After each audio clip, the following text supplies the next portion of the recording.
Hello everybody, welcome back to WineUpTV. We're still in Walla Walla, the Longshadows program. We're going to meet with Gilles Nicole in a few minutes, and he's going to tell us all about this amazing program they have going right here in the middle of this part of the world.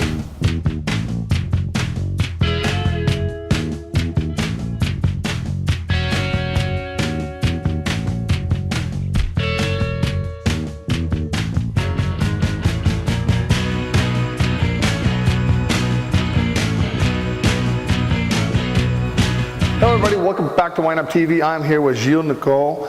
Gilles, thank you very much for taking the time out of your day. It is June in Walla Walla, and you have such a unique program, and you have such a responsibility to oversee this program. Tell everybody a little bit about yourself, how you got to America from France, and how Alan Shoup put this all together. This is kind of like action figures. You get one from here, one from here, from everywhere. So go ahead, please. So yeah, that's a big question there, but basically, obviously, I'm French, but I've been in the USA now since 1994, so about 17 years or whatnot, making wine here in France. I went to school for 4 years for viticulture and winemaking, and came straight to the Yakima Valley, Washington State. And you were 22. I was 21. You were just a youngster coming all the way over, taking a chance, coming to a place, a foreign land. Yeah, I made sure I was 21 to be able to go to the tavern, but I would not do it. But then, I was young, and I had already 4 years, we start young in France. So sure. I had 4 years of viticulture and winemaking, plus some experience in Champagne and Chateau Ste en Provence. And really, as a young French, winemaker, well, I was not a winemaker, but in the wine industry, it was, great. So I signed up for 1 year, and here I am after 17 years, still here in Washington State. And the funny thing is, everybody, is he met his French wife here in Washington State. Yeah. What are the odds that you couldn't find a wife in France? You had to come over to America to find a French wife. No, actually, she was already working there. And she got actually my resume, and she didn't hire me back then. And then I was hired by the winery next to her, and which was State on Hills. And so in 1994, I came and started it. And here it goes. Yeah. All right, so let's talk about these wines. First of all, you have a Riesling. Let's talk about the Riesling, and then we'll kind of move all the way down the line. Yeah, so a new release. Yeah, 2010 Poet Slip. So really, before really going through the wines, really, Longshadows Vintners was established in 2003 by Alan Shoup. Alan Shoup was the president CEO of Chateau Ste, and really started those type of collaboration already back then with Eroica and Col Solari. So when he retired from Chateau Ste, he thought, okay, I love bringing those different winemakers from around the world and bringing their knowledge and savoir-faire, the skills of winemaking to Washington State, which is really kind of a new, pretty new wine industry. It's like we're in 1970, it was a couple of vineyards getting planted, it was not really that many wineries. So now, to try to bring different skills to Washington State is really important. And it also brings awareness to Washington State. For example, we have John Duval from Australia, which is the icon winemaker over there, and people in Australia start looking at John coming to Washington State and thinking, why he's making wine over there? It's like bringing awareness. Absolutely. And if you guys haven't seen that, this Wine Spectator, this is actually part of your vineyard. Yeah. Up until this point, you were just sourcing your fruit, and then you bought an 800-acre vineyard, yep. And now you're growing most of your fruit. So actually, no, not quite, but really, for sure, gives a lot of flexibility having your own vineyard. A big part of the vineyard are larger blocks production, but also toward the end, there are a lot of benches, and which are overlooking the Columbia River, about 800 feet above the water, and with incredible, sun exposure, like south facing. And so we planted some Cabernet Sauvignon, some Syrah, there some Petit Verdot, some Malbec, and so we have a very low yield and brings great intensity into the grapes and sure. then into the wine. Absolutely. But we also, since we work with different winemakers, we also get the grapes from different vineyards, like Okay. Boucher vineyard, Stone Tree vineyard, and the Sedgemoor vineyard and whatnot, to be more diverse. Absolutely. Let's talk about the Riesling, All right. the first wine. Cheers, by the way. Cheers, yeah. Yeah. Let's see you again. So that's 2010. 2010 was a little bit a cooler vintage, so you get that minerality of some German clones we planted at actually the benches. And then we have also a vineyard that was planted in 1972. It's a Dionysus vineyard. Yes. It's bringing that kind of flavor, kind of little bit of honey there. Great minerality, a little bit of stone. And great acidity, so it's a very vibrant, lively Riesling, you know. It has a little bit of residual sugar, about 13 grams, 1.3%, but with that incredible natural acidity that brings all the liveliness back in the wine. Very nice. Long We don't have a dump bucket here, but you know, this will be okay. Yeah, that's perfect. Actually, we have one. Oh, there was one right over there. Even better.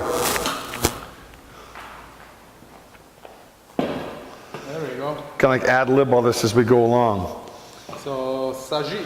Okay, let's go to Sagi. Tell me about the Sagi, the winemaker. Yeah, so basically, Alan Shoup then went to Tuscany and signed up, kind of did a collaboration with Giovanni Folonari and his dad Ambrosio. So they're from Tuscany. So the idea was to do a super Tuscan wine. Okay, Sangiovese, Cabernet Sauvignon, little bit of Syrah. nice. 2007 vintage. Which 2007 was a very good vintage here in Washington it was State. amazing, yeah. And so some of the vineyards there is, one is Boucher vineyard, the 1993 planting of Sangiovese, and then also the Candy Mountain Sangiovese. Man, just the nose on these wines, just beautiful. Just raspberry, just real forward fruit. Thank you, yeah, because actually Giovanni really wants to preserve the Sangiovese flavor in the wine, you know, like the acidity, the red fruit or strawberry or whatnot, and Cabernet Sauvignon is there to bring more intensity, but he wants the Sangiovese to be the dominant character of the wine. If you put this in a brown paper bag and you put it into a Chianti or a Tuscany tasting, Yeah.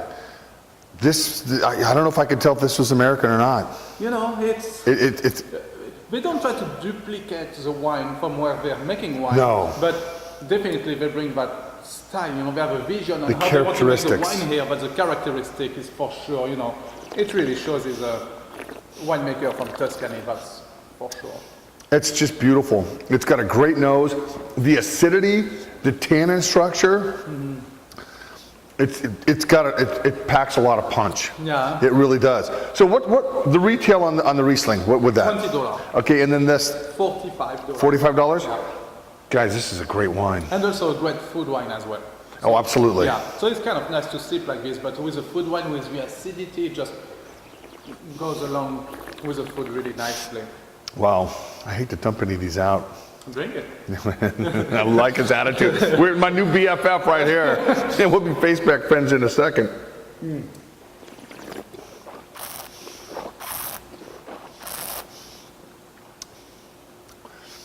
Well done. Thank you. That must be a really cool opportunity in the fall time when harvest comes to see all these guys fly here, get together, you have a meal, you talk about wine, you talk about what's going on, strategies, Yeah. on the difficulties of a specific vintage, wherever they may be. Yeah, it's usually they don't really get together, but they definitely fly here many times a year. Sure. And we go to the vineyard and we look at what the vintage is going to be and what not. And like John Duval from Australia is usually here during harvest even, and we can really look at the different extraction, and it's just amazing to be able to talk to those, you know, winemakers that have so much experience, you know. Okay, tell me all about, I'm talking about a winemaker that has a lot of experience, Randy Dunn. Randy Dunn is from Napa Valley. He's been making wine there since early 70s. yes he has, he's a rock star. Yeah. He's one of those guys, because when I lived in Napa, you see Randy Dunn, Camus, you see all these people that have been making wine since the 70s, have really, really done well. Yeah. You know? And so actually, he was at Camus for a while with the Wagner family. He's the one who started the special selection there, and then in 1977 or 78, He got his property on the Hall Mountain, and since then dedicated his winemaking to Cabernet Sauvignon. Yeah. So this is for him 100% Cabernet Sauvignon. From Hell Mountain. From Hall Mountain, but now we do that for Well, him yeah. in Washington State, Exactly. under the Feather label. And we use actually the cooper. He uses Vicar barrel on the Hall Mountain, and I had experience with it as well at Tudor Canyon, and it worked really nice in Washington State. So we use 100% Vicar as well. So very, to bring kind of more his style of winemaking. Sure, and there's so many different barrels you can use, different toastings, different cooperage firms, even the people making the barrels. Mm-hmm. It comes all down to that. Yeah, and all the different forests and how they want to toast it. And so it's, there's a lot of different ways of making wine. Is this 100% varietal or is this a little blend? 100%. Wow. Straight cap. It's a home run. This is a home run. And this retail on this? That's $55. And also, Randy does not really like the alcohol to overpower the wine. No. So it's little, 14.2% alcohol, which is plenty of alcohol, but it has, that intensity of the fruit that is not hidden by the alcohol, and also actually enhance meal really well because it's not too alcoholic. You're right. The balance in this, even the tannins aren't overly extracted. No. It's a wine. I don't think it's going to age more than another 8 to 10 years, because it doesn't have the extraction. But this wine's drinking beautifully right now. Yeah. I think it's going to age more than this, but that's true. That Randy's Hall Mountain wines are, big. Those are big, and huge that's why wines. The name Feather this one is a lot more silky compared to his Californian wine for sure. I think of what a lot of mistakes people do is they lay their wines down way too long. Some can. French wines are completely different than American wines. Mm-hmm. I look at some great vintages in Napa, and some of those in the mid 80s, they're on their downslide. Yeah, it's also how you like the wine and how you store. But for example, Randy, is a great example. His wines. I was very fortunate to test 84, 85, 86, 87, 88. Great vintages. And from Randy, I think by testing right now of those vintages, I think they're some of the best wine in the world right now. They're just amazing wine, amazing. We got this on camera, a French guy saying that a Napa Valley wines are the best wine in the world. No, I love that. I was thinking the best Napa Valley. No. I mean, they're just amazing wine, really. Here they are. And when you look at every country in this world, they all have, whether it was from Australia, being a Shiraz, or from Italy, or from Germany, or from Napa, we all have different growing regions. We all have different fruit, and it's who's making that fruit into the best wine they can make. And sometimes they're those Michael Jordans and LeBron James winemakers, and they're all great winemakers. But some people just know how to tweak things just a little bit differently than others. And and winemakers, it's all about tweaking anyway. Working with the grapes and tweaking. So all the vintages are different. We have no recipe. No, there's no recipe. No, Absolutely. It's all about, And that's what I try to tell my folks out there that watch this program or that get involved in wine is every vintage is different, every winemaker is different, but there's always a great story behind every label. Yeah. And there should be a great story behind labels, unless you're just buying, less expensive wines that don't have a very good story. Yeah, and then that's also wine. That's also why some of the wines, you were talking about older wine, but at the same time, when you drink a wine that's like 40 years old or whatnot, some of them are past, but then once you find a good bottle, it has so much history. It's like probably the only food that can last for that long. And I drank some wine that were older than me, obviously. I'm still young, like you were saying, but it's just amazing, But it brings so much history back. I was born in '61, and '61 in Bordeaux was like one of the greatest vintages of the last century. Yeah. You have 45, 61, 82, 90, and then 2000. 66 was great too. Yeah. And I've been blessed to drink a lot of those older vintages. And I went to a tasting a few weeks ago where we had some Grand Reservas, some Riojas, 73, 76, 78. Yeah. I'm telling you, they were tasting so good. And just to be able to drink something that's been just sitting in a bottle for 27, 30 years, it's just a great opportunity. I was born in 72. A horrible year that's a horrible year in France. And 74 wasn't that good either. Yeah. Okay, this is what a wonderful experience. All right, so tell us about this next one. This is a Pirouette? Pirouette. Pirouette. Yeah. So Pirouette is Agustin Henneus and Philippe Melka. We have two winemakers on this one. happy. Agustin Henneus is from Chile, and 20 years ago was really one of the main leaders starting Meritage. And since then, he's just really been dedicated to the Meritage type of wine, like at Quintessa. He owns Quintessa in Napa Valley as well.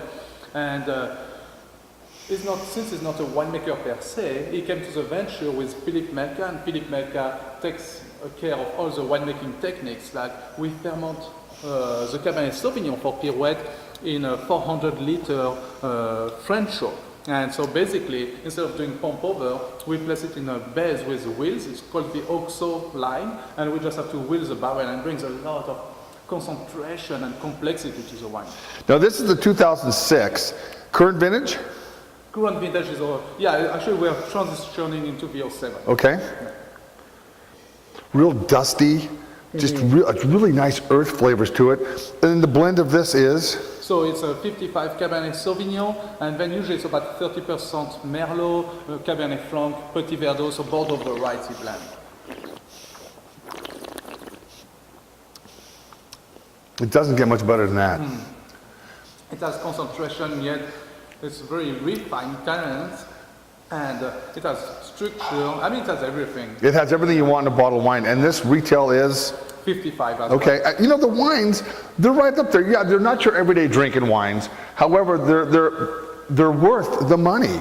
Compared to what's out there on the marketplace for twice as much, these are dialed in. You know, and to be able to go to such quality but also we try to follow the style of each winemaker with a quality to achieve this. We actually keep all the lots of wine separate, and each winemaker can then sit down and make the blends the way they want, rejecting any wine they don't want. Sure. So this way the quality goes up, but that's also where they're going to fine-tune their style of wine. So I can't dump this out. This is just Drink it. This is just too good. You have a driver today. Yes, I know, huh? Slim. He's there with me. Wherever I go, he's there. Wow. Too bad you have all your allergies, man, because these wines are just amazing. Okay. Talk to me about the next wine. Okay. That's Michel Rolland. Michel Rolland, come on, everybody. Michel Rolland.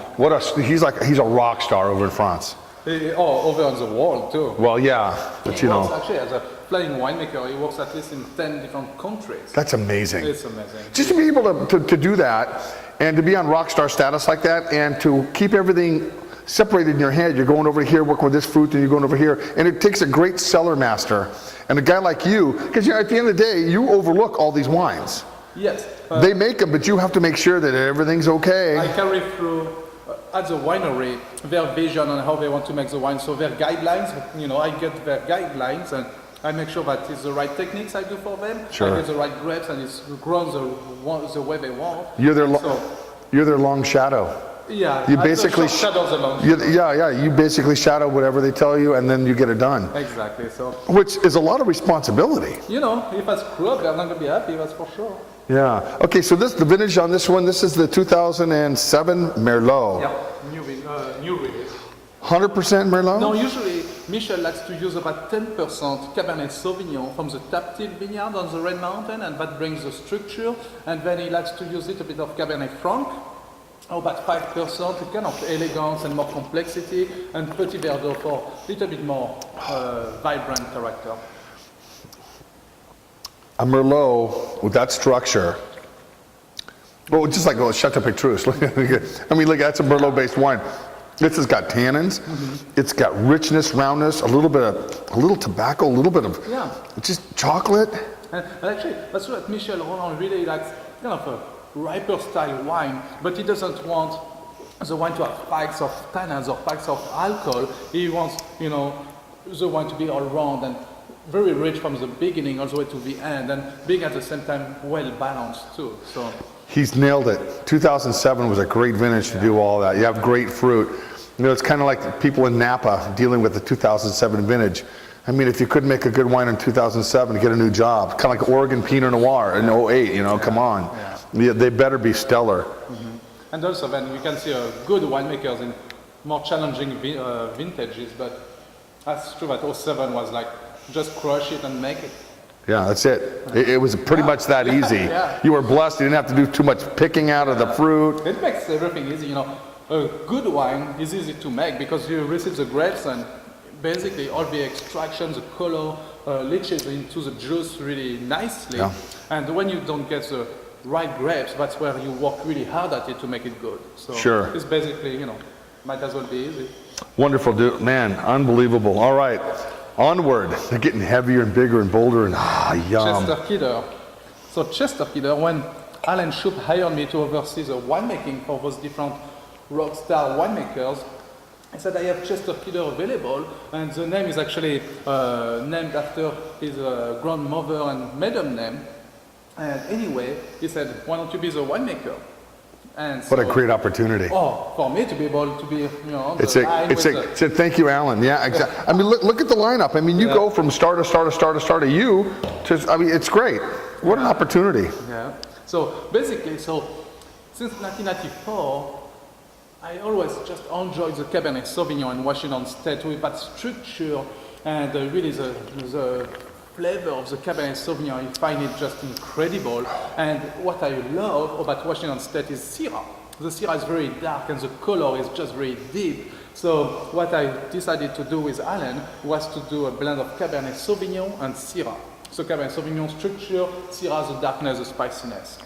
And to bring a little bit more layer and complexity to the wine, I have a little bit of Petit Verdot and Cabernet Franc.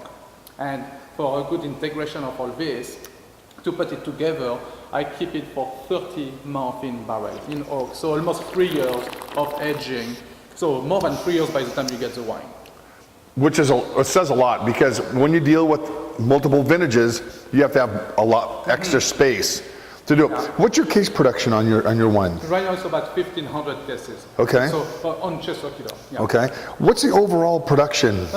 Right now we're about at 2,000 cases per brand. Okay. And it kind of depends, you know, like Fever was about 2,000 cases a couple years ago, then it's all about the quality, it's not the quantity. Sure. So Randy decided to go down to 1,500 at one point just because it was just where he wanted it to be. So you know, we'd like to be at 2,000, 2,500 cases per brand eventually, but it's always going to be about quality. And if it doesn't fit in there, it goes to our second label. It's called 9 Hats. 9 Hats. Yep. And so 9 Hats is whatever doesn't make it quite to the blend gets out. And let me tell you, I've had 9 Hats on several occasions. If you want to call it leftover wine, it's amazing leftover wine. Because, well, like you said, you know, you want to only put the best in every one of these. Yeah. So let's say a barrel isn't like stands up to this caliber, so you're going to put it in 9 Hats, which is fine. Yeah, you know, and not only that, like I say, when we reject lots, it's to make the quality better, Sure. but it's also to where we're going to achieve the style they want. So sometimes it's just a question of stylistic. You know, it's not the quality is there, but they say, oh, sometimes it's a little bit too much tannins, or it's too bright, or it's too something. And so, that's true, as the 9 Hats sometimes get some wine, and I say, oh, shit, maybe I should put it in Chesterfielder. And, there you go. And I look at it, but yeah, 9 Hats for the price is a given. Yeah, 9 Hats is a great for the price, you're right. Yeah. All right, now the last one, And Syrah. this was $50. Okay, so they're all about 50, 45, exactly, 55, 50. They all average out about 50. 55. So, Sequel is a winemaker, John Duval, from the Barossa Valley. He's been making wine in the Barossa Valley for 37 years now. And what wine does he make in the Barossa Valley? So now he does John Duval wines. Before that, he was at Penfold. Penfolds. So for 16 years, he was a top guy at Penfold doing Grange. He's the one who came up with RWT, which is somewhat Grange, but in French oak. And so this wine, Sequel, in Washington State for John Duval, is more like the RWT because he likes to use French oak to enhance the purity of Syrah in Washington State. Washington State has really warm days during the growing season and cool nights, like 50 degrees Fahrenheit. And it's like perfect for Syrah. This is roasted meats, grilled meats. This is plum. Yeah. I forgot to comment. That's he poured me extra. He didn't pour you enough. I like his style already. This is not. I mean, I don't know if I could pick this out to be a Washington State Syrah.